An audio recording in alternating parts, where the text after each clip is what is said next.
프랑스의 유명한 사진 작가인 앙리 카르띠에 브레송이라고 하는 작가가 있습니다. 이분이 사진을 단순한 이제 기술이 아니라 예술의 경지로 이끌었다, 이렇게 평가를 받는 인물이라 그래요. 그분을 그렇게 유명하게 만든 그 작품이 있는데, 결정적 순간이라는 제목의 작품입니다.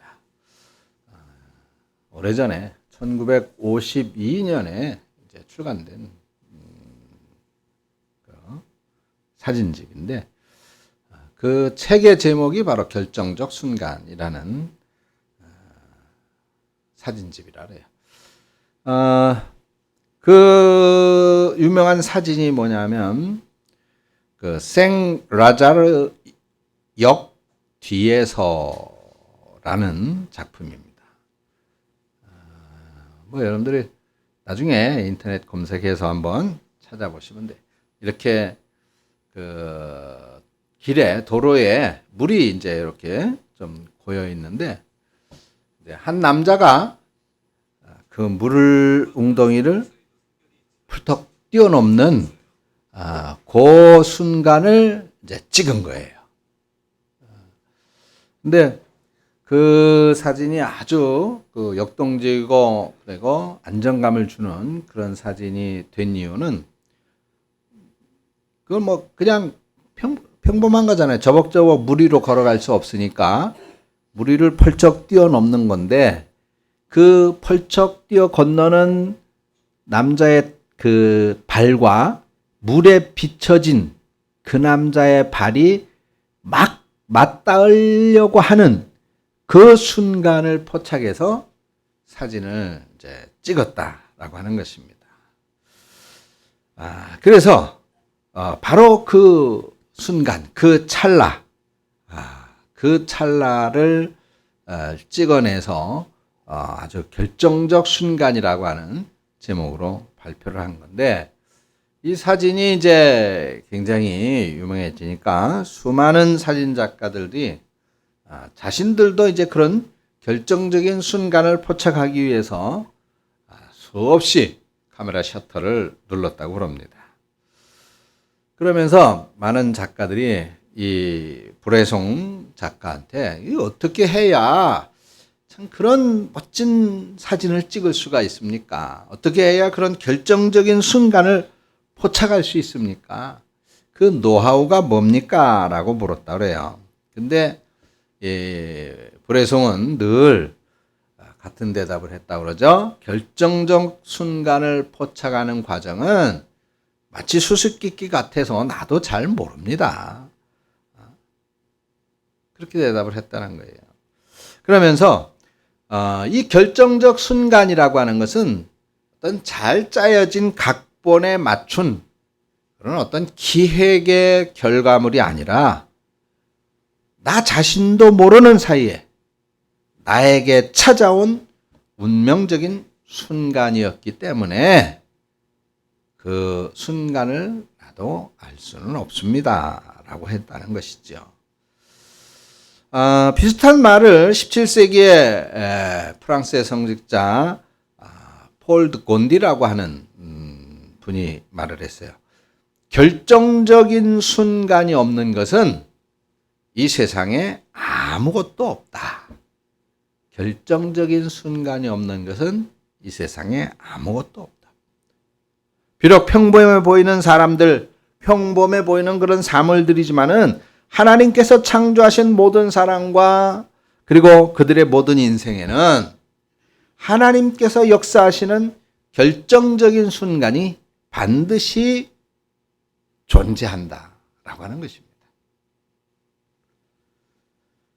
성경은 하나님께서 인간에게 나타나시고 그리고 그 사람의 삶을 변화시켜 주셨던 이 결정적 순간에 대해서 많이 이야기하고 있습니다. 몇 가지 예를 든다면 아브라함을 우리가 한번 쉽게 예를 들 수 있을 것 같아요. 아브라함이 175살까지 살았죠. 175세. 의술이 발달한 지금 시대에도 사실 175세면은 세계 뉴스에 날만 하잖아요. 그죠? 기네스북에 오를 겁니다. 아주 유명한 인사가 되겠죠. 아주 그렇게 아브라함 장수를 했어요. 그런데 바로 이 아브라함에게도 이 아브라함의 인생을 결정적으로 변화시켜주는 그런 순간이 있었습니다. 그 순간이 바로 아브라함의 나이 75세 때예요. 75세 때 하나님께서 아브라함을 부르십니다. 아브라함에 나타나시는 아브라함 앞에 창세기 12장 1절 2절의 말씀인데 이렇게 말씀했어요. 너는 너의 고향과 친척과 아버지의 집을 떠나서 내가 너에게 보여주는 땅으로 가라. 내가 너로 큰 민족을 이루고 내게 복을 주어 내 이름을 창대하게 하리니 너는 복이 될지라. 네. 하나님께서 아브라함을 찾아오셨고 하나님께서 친히 아브라함에게 언약을 주신 겁니다. 그러므로서 아브라함은 말 그대로 하나님을 만나기 이전의 삶과 이후의 삶이 완전히 달라졌죠. 바로 그게 결정적인 순간이에요. 만약에 우리가 아브라함을 만나서 이렇게 질문을 한다고 한번 생각해 보세요.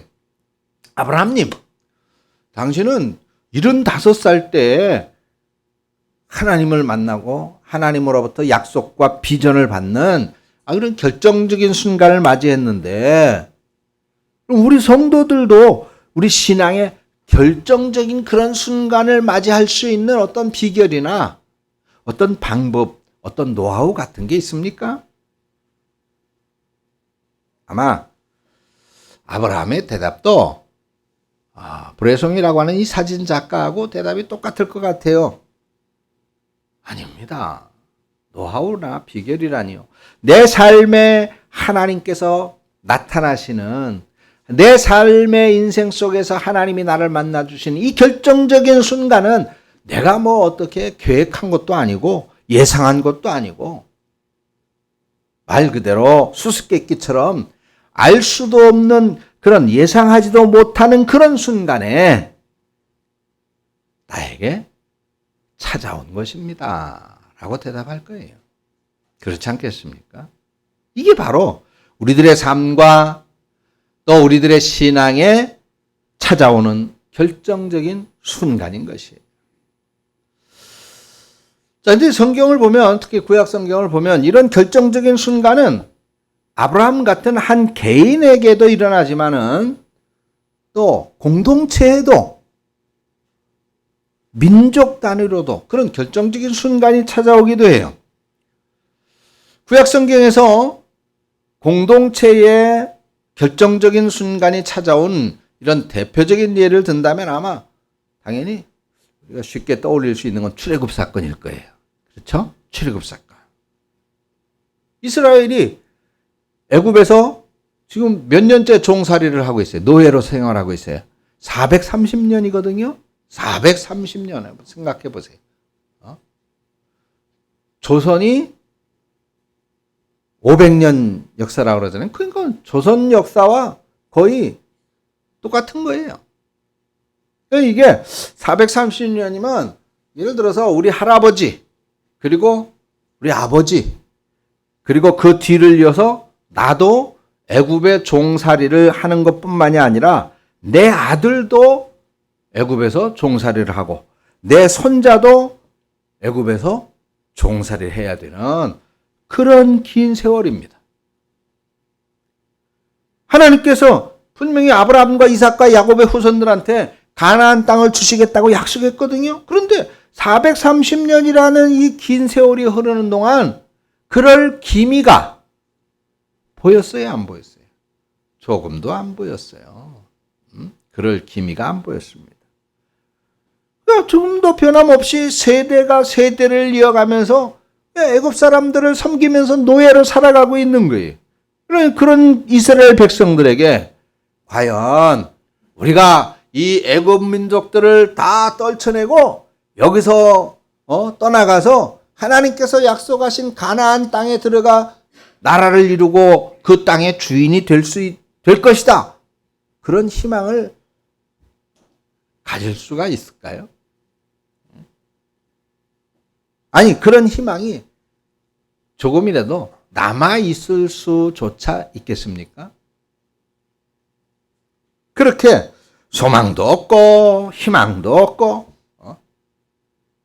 무엇보다도 이 애굽에서 종살이하는 이 처지에서 벗어날 아무런 희망도 없는, 아무런 전망이나 기대도 없는 바로 그런 때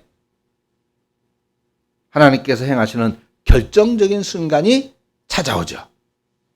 그게 바로 출애굽 사건이에요. 모세를 통해서 출애굽의 역사를 이루셨잖아요. 그래서 출애굽 사건에 대한 구약 성경의 증언은 처음부터 마지막까지 이 사진작가 브레송이라고 하는 사람이 말한 이 결정적 사건에 대한 이야기한 것과 똑같은 내용인 것입니다. 출애굽 사건이 일어나기 전까지 이스라엘 백성들은 이 출애굽이라고 하는 이 결정적 순간을 상상조차 못했어요. 꿈에서조차 생각하지 못했습니다.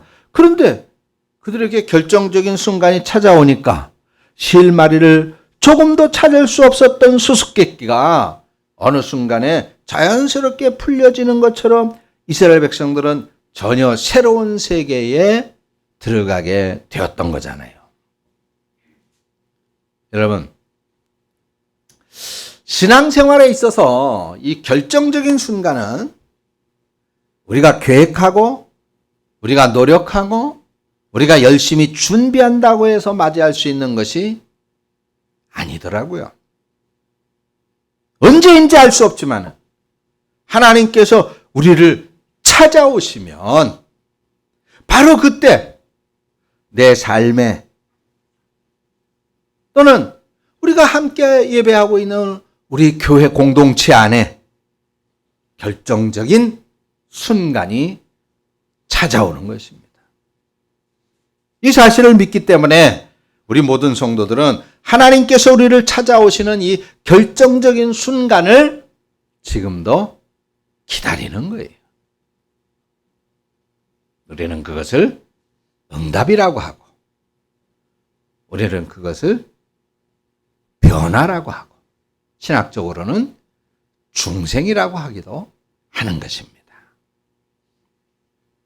이 카르티에 브레송이라고 하는 작가가 인용했던 문장이 있다고 그랬죠. 17세기 프랑스 성직가에 썼던 이 곤디라고 하는 분의 문장 그대로 결정적 순간이 없는 것은 이 세상에 아무것도 없기 때문입니다. 자, 그래서 오늘 본문 시편 80편에는 이 출애굽 사건에 대한 회상이 많이 드러나 있어요. 말씀드린 것처럼 구약 성경에서 이스라엘 민족에게 찾아온 이 결정적인 순간을 찾아본다면 당연히 우리는 먼저 이 출애굽 사건을 떠올리게 된다고 그랬죠. 그렇기 때문에 오늘 보면 시편 80편은 이 출애굽이라고 하는 결정적 사건을 회상하면서 즉 기억하면서 추억하면서 드리는 기도예요. 기도. 그래서 그 1절을 보면 요셉을 양떼같이 인도하시는 이스라엘의 목자여 귀를 기울이소서 그룹 사이에 좌정하시니여 빛을 비추소서. 그래서 여기 하나님을 두 가지 묘사하는 표현이 등장을 하고 있어요. 첫 번째가 뭡니까? 요셉을 양떼같이 인도하시는 이스라엘의 목자다. 누가? 하나님이 이스라엘을 양떼같이 이끄시는 요셉을 양떼같이 인도하시는 이스라엘의 목자다. 자, 양떼를 인도하는 목자와 양의 이미지를 사용해서 하나님께서 이스라엘을 종살이하던 애굽으로부터 인도하셨던 이 출애굽의 사건을 회상을 하는 거예요. 그 뒷부분에 등장하는 표현은 뭐예요? 그룹 사이에 좌정하시니 이렇게 표현하고 있어요. 그죠?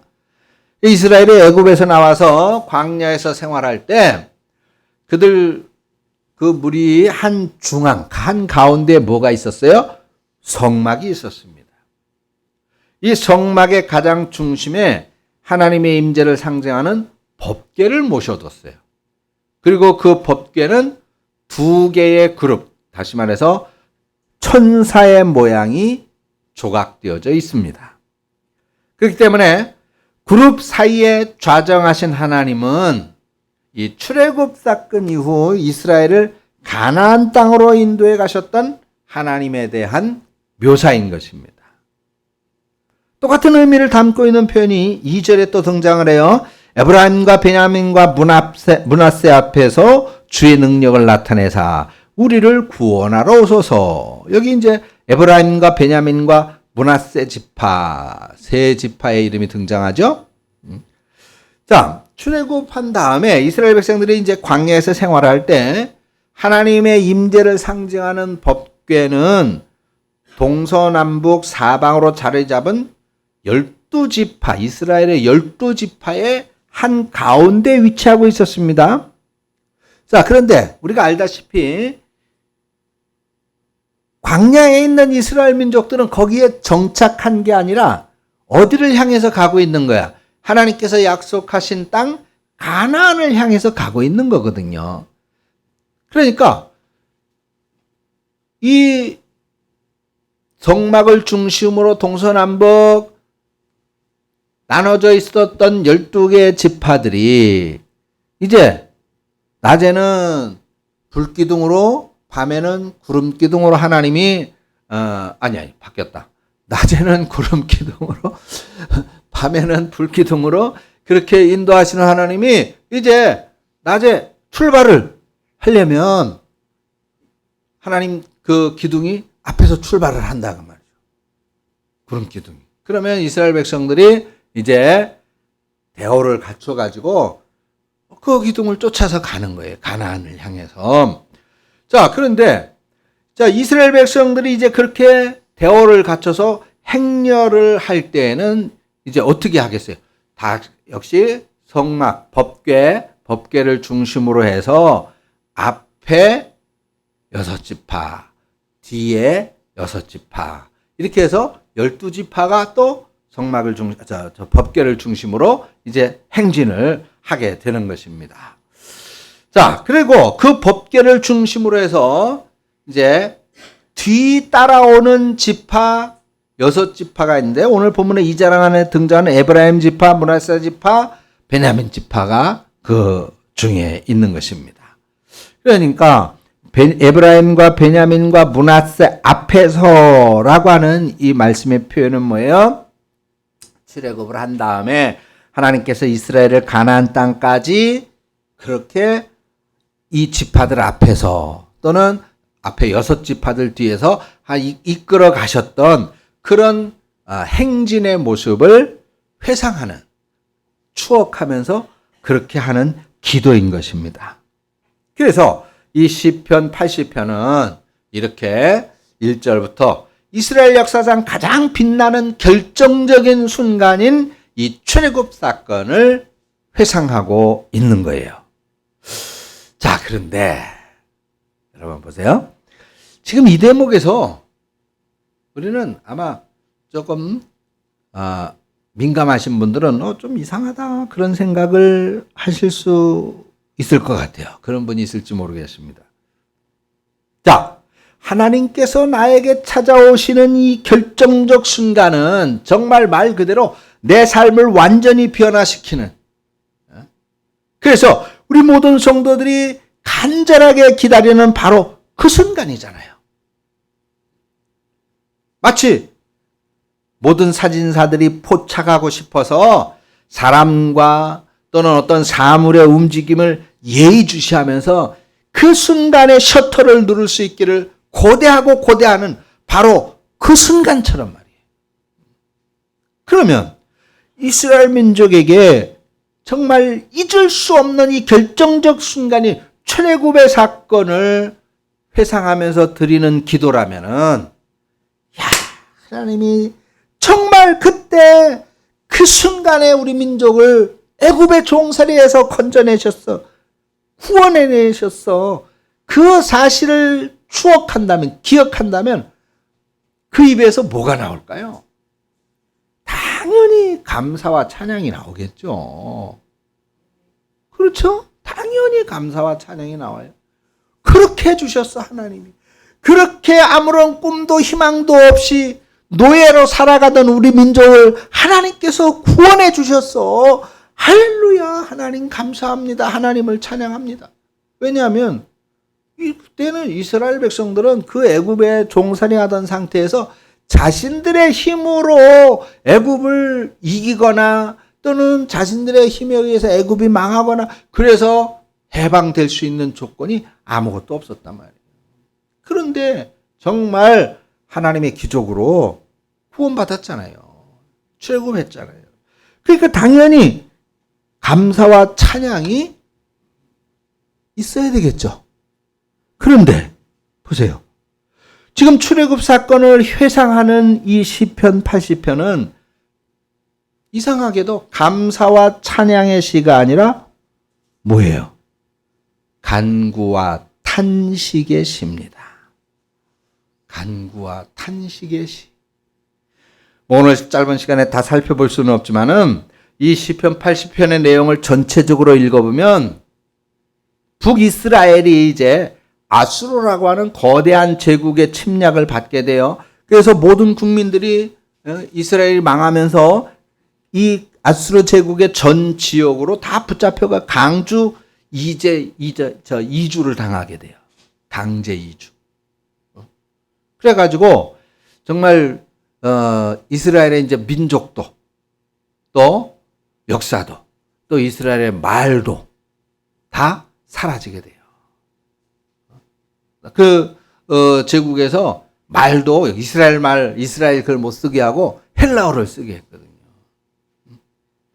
자, 그 사건이 이 시편 80편의 시대적인 배경이에요.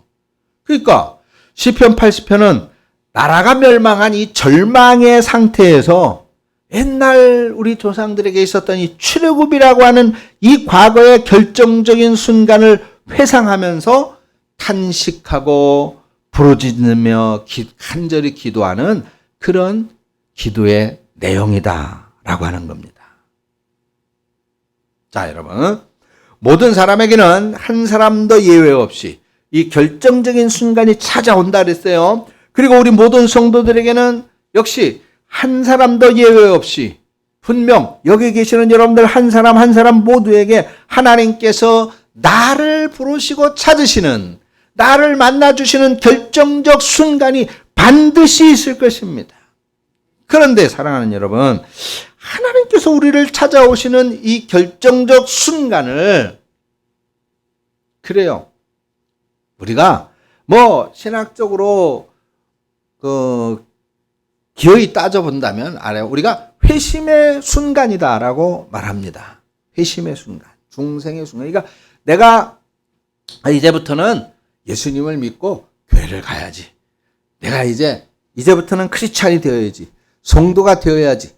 이제부터는 대강교회 성도가 되어야지. 라고 결정하는 바로 그 순간이다.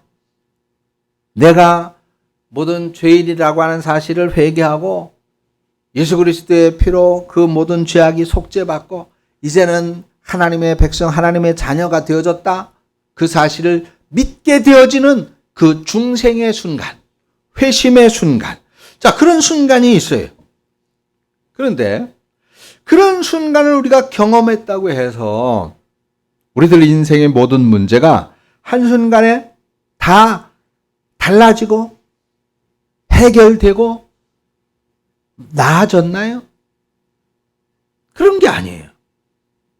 그러니까 우리는 또다시 하나님께서 내 삶에 찾아오셔서 개입해 주시는, 이 문제를 해결해 주시는, 또는 어떤 일을 더 좋게 해 주시는 그런 결정적인 순간을 기다리면서 하나님께 기도하는 거예요. 기도하는 거. 자, 이런 측면에서 오늘 보면 시편 80편 1절 이제 다시 한번 읽어본다면, 자, 제가 한번 읽어볼게요. 그런 측면에서 바라볼 때, 자, 요셉을 양떼같이 인도하시는 이스라엘의 목자여, 이제 다시 한번 귀를 기울이소서.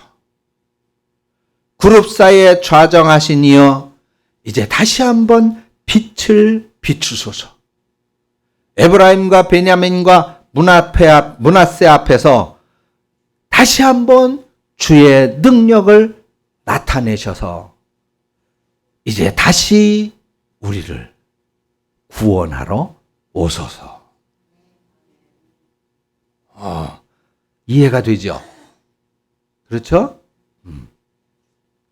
이 사진작가가 결정적인 순간이라고 하는 사진집을 출판한 다음에 많은 사진작가들이 이 브레숑에게 이 결정적인 순간을 포착할 수 있는 비법이 뭡니까? 그랬을 때 이 사람은 그것은 나도 모릅니다. 그 비법을 나도 알 수가 없습니다. 그랬다고 했죠. 근데 그 말년에 어느 인터뷰에서 이 결정적 순간을 포착하는 방법에 대해서는 모르지만 자신이 알고 있는 한 가지가 있습니다. 라고 말했다. 그래 모든 그 기자들이 또 작가들이 깜짝 놀라서 그게 뭡니까? 그러니까 이 브레송이 이 결정적인 순간은 준비하고 기다리는 사람에게 온다는 것입니다. 그러면서 이렇게 말했대요. 만약에 사진을 잘못 찍었다면 그림을 그릴 때 지우개로 스케치를 슥슥슥 지우고 다시 그리는 것처럼 사진도 그렇습니다. 그 순간을 포착 못했으면 다시 찍으면 됩니다. 준비하고 기다리다 보면 결정적인 순간은 누구에게나 찾아옵니다. 라고 했다는 거예요. 이스라엘 백성에게 구약 성경이 묘사하는 최고의 결정적인 순간, 그 순간은 출애굽의 사건을 이야기할 것입니다. 그리고 우리 그리스도인들에게 신구약 성경이 증거하는 이 최고의 결정적인 순간을 꼽으라면 여러분들은 무엇을 꼽겠습니까? 아마 누구도 주저없이 성탄의 이야기를 꺼내겠죠. 성탄절. 하나님께서 사람의 몸을 입으시고 아기 구주로 이 땅에 오신 사건입니다. 그래서 이제 성탄절을 눈앞에 둔 우리 그리스도인들은 이미 2000여 년 전에 찾아온 이 최고의 인류 역사상 최고의 결정적인 순간, 다시 말해서 예수님의 성탄을 기억하며 감사하고 찬양을 하는 것이 마땅하겠죠. 그런데 여러분, 이 성탄절을 맞이하기까지 4주간을 우리는 대림절이라고 말을 합니다. 이 대림절의 의미는 뭡니까? 기다림입니다. 기다림. 무엇을 기다리는 것일까요? 그래요. 2000여 년 전에 오셨던 주님, 이제 다시 오시옵소서 라는 것입니다. 이제 다시 오시옵소서. 이미 나의 삶에 결정적인 순간이 왔습니다. 이미 나의 삶에 친히 다가오시는 주님의 은혜를 경험했습니다. 그런데 여전히 우리의 삶에는 하나님의 은혜가 아니고서는 도저히 헤어날 수 없는 깊은 상처들이 있어요. 깊은 무게가 있습니다. 고난이 있고요. 어려움이 있습니다. 그러니 우리는 어쩔 수 없이 또 다시 성탄절을 앞에 두고 다시 결정적인 순간에 내 인생에 간섭하시는 그 주님을 기다려 봅니다. 주님, 한 번 더 오시옵소서. 주님, 지금 내 삶에, 주님, 지금 아픈 내 가슴에 오시옵소서. 주님, 만나 주시옵소서. 그 간절함이 성탄이라고 하는 결정적 순간을, 그 간절함이 성탄과 같은 결정적 순간에 내 삶의 변화를 만들어내게 되는 것입니다. 어제는 결정적 순간을 놓쳐버린 사진작가가 오늘 또다시 찾아올 그 결정적 순간을 포착하기 위해서 준비하고 기다리는 것처럼, 스케줄을 잘못해서 화가가 새롭게 그림을 그리기 위해서 지우고 다시 시작하는 것처럼 말입니다. 왜 그렇습니까? 결정적 순간은 준비하며 기다리는 사람에게 온다고 했기 때문이고, 하나님도 역시 마찬가지로 분명히 우리의 삶에 그렇게 응답해 주시고 우리의 삶을 새롭게 변화시켜 주실 것입니다. 주님 오시옵소서. 기도하겠습니다. 하나님 은혜를 감사합니다.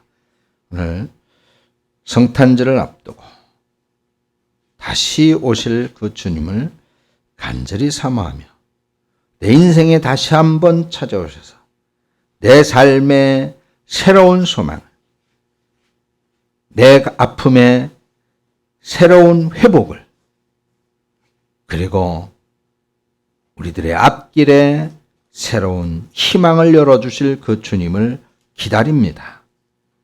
주님, 성탄을 앞두고 주님을 기다리며 소망하는 우리 사랑하는 권속들 위해 다시 한번 주님을 배움는, 응답받는, 변화되어지는 결정적 순간이 되게 하여 주시옵소서. 그 순간을 준비하며 기다리는 저희들이 되게 하시고, 그 준비하며 기다림이 길지 아니하도록 오시옵소서. 예수님의 이름으로 기도합니다. 아멘.